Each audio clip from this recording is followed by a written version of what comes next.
নমস্কাৰ বন্ধু বান্ধৱীসকল, বিতুমনি ব্লগৰ অন্য এটি ভিডিঅ'লৈ স্বাগতম জনাইছোঁ। আজি মই ধেমাজিলৈ আহিলোঁ। আমাৰ গাটো ভাল নাই, ডিব্ৰুগড়ত দেখাবলৈ গৈছিল। এতিয়া ঘূৰি আহি ঘৰ পালেহি। এতিয়া আহি থাকোঁতে ল'ৰা দুটাই খুব আমনি কৰিলে, গৰমো হৈছে যথেষ্ট। সেইবাবে ধেমাজি চিলড্ৰেন পাৰ্কতে সিহঁতক অলপ খেলক বুলি সোমালোঁ আৰু বৰ সুন্দৰ পৰিৱেশ। আপোনালোকেও অলপ চাওকচোন। আৰু এই সুন্দৰ পৰিৱেশত আমাৰ লৰ্ড প্ৰিন্সে এটি কবিতা আবৃত্তি কৰিবলৈ চেষ্টা কৰিছিলে খেলা ধূলাৰ লগতে। আপোনালোকলৈ আগবঢ়াই দিছোঁ, চাবচোন। বিশ্বশিল্পী শিল্পী মই তিনিও কালৰ, অতীতৰ বৰ্তমানৰ অনাগত ভৱিষ্যতৰ, আদিতেই যাত্ৰা কৰি অনাদিলৈ যাওঁ। ধ্বংসৰ মাজেদি মই ৰূপান্তৰেদি ৰূপ পাই নৱতম সৃষ্টিৰ সলিতা জ্বলাওঁ।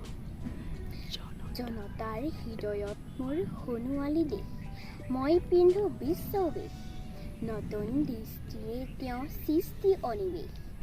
নানা ভাষা, নানা আশা, নানা জাতি বৰ্ণ চিনি, মই শুনো ঋণী ঋণী বিশ্ব জনতাৰ এক অপূৰ্ব সংগীত। সেই সংগীতৰ প্ৰতিধ্বনি তোলো মোৰ গানে সুৰে, সাম্যৰ সমৃদ্ধিৰ সৌন্দৰ্যৰ মহামহত্বৰ, পাতিবলৈ শান্তি নৱলোক এই পৃথিৱী।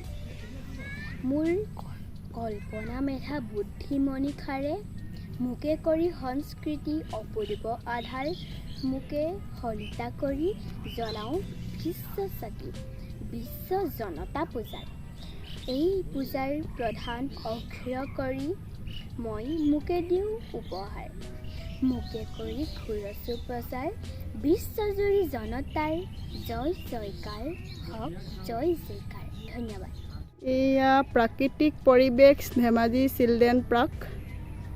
বহুত সুন্দৰকৈ ফুলি আছে ফুলজোপা। আৰু আমাৰ ইহঁতে এয়া চাওক খেলাত লাগি গৈছে। আৰু লৰ্ড বৰ্ণিল হাই, এয়া এইফালে আছে বহুতো মানুহ আছে, বহুতে জিৰণি লৈছে। ইফালে পথাৰখন খুব সুন্দৰভাৱে সেউজীয়া হৈ পৰিছে। চাৰিওফালে পথাৰ, ধানৰ গছবিলাক একদম সেউজীয়া হৈ পৰিছে। খুব শান্তিপ্ৰিয় পৰিৱেশ। এয়া অকণমানি ভণ্টি এজনীও এয়া খেলি আহিছে। এয়া আমাৰ ইহঁতে খেলা ঘোঁৰাত লাগি গৈছে। এখন প্লেট পাপাকৰ লগত খেলাত লাগি গৈছে।